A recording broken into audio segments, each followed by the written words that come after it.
मध्य प्रदेश के दमोह में देर रात से हो रही मूसलाधार बारिश के चलते नदी नाले उफान पर हैं।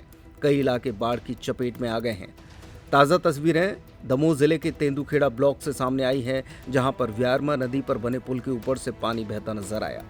तारादेही और महाराजपुर के बीच बने इस पुल के डूबने से आसपास के करीब 30 से ज्यादा गांवों का संपर्क टूट गया है। व्यारमा नदी के तटीय इलाकों में बसे करीब आधा दर्जन गांवों में नदी का पानी घुस गया है। कच्चे मिट्टी के मकान करीब 2 फीट तक पानी में डूब गए हैं।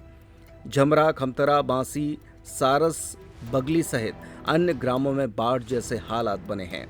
बस्ती में बारिश का पानी घुसने से जनजीवन प्रभावित हो गया है और लोग घरों में कैद हैं और खाने पीने का सामान बर्बाद हो चुका है। ऐसे मुश्किल हालात में लोग प्रशासन से मदद की गुहार लगा रहे हैं। इतना बूढ़ा कभी नहीं आया, हमारे बाप दादा नहीं देखे हैं जितना बूढ़ा अब आया है।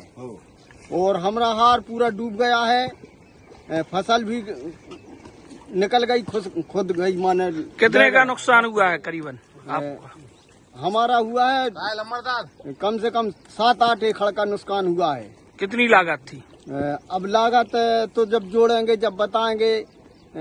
मक्का था 4 एकड़ में, वे भी बह गए हैं। 7 एकड़ में धान लगोरिया थी, वह भी बह गई।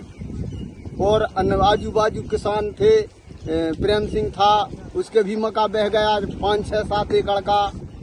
और उदयराज भी था, वहीं बाजू में जो किसान थे सबकी मक्का बह गई। आपकी उम्र कितनी है? हमारी का उम्र हुए 55 साल।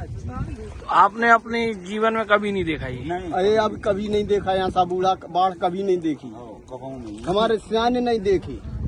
आपका गांव का क्या नाम है? गोपालपुर। नदी में जो है पानी का जल स्तर एकदम से अचानक से बढ़ गया। परीक्षण करने पर पाया गया कि नरसिंहपुर जिले से और कुछ देवरी विधानसभा साइड से पानी अचानक जंगल क्षेत्र में गिरा है। इस कारण अचानक से जल स्तर यहाँ पर बढ़ गया है, जिसके कारण से 2 गांव पूर्ण रूप से और करीब 7 से 8 गांव आंशिक रूप से इसमें प्रभावित हुए हैं, जिसमें रेस्क्यू का काम चल रहा है। एसडीआरएफ टीम आ गई है। कुछ लोग खेतों में भी फंसे हुए थे जिन्हें रेस्क्यू करके निकाला गया। साथ में एक लेडी थी जिसके मेडिकल इमरजेंसी थी, उसको भी रेस्क्यू करके अभी हॉस्पिटल भेजा गया है। और लगातार यहाँ रेस्क्यू का काम चल रहा है। स्थानीय स्तर पर लोगों के घरों में पानी भर गया है, तो राशन वगैरह की क्षति हुई है, जिसका आकलन पानी कम होने के बाद विस्तृत रूप से लगाया जा सकता है। अभी फ़िलहाल में भोजन और उनके शेल्टर की व्यवस्था हम लोग प्रशासन द्वारा कर रहे हैं।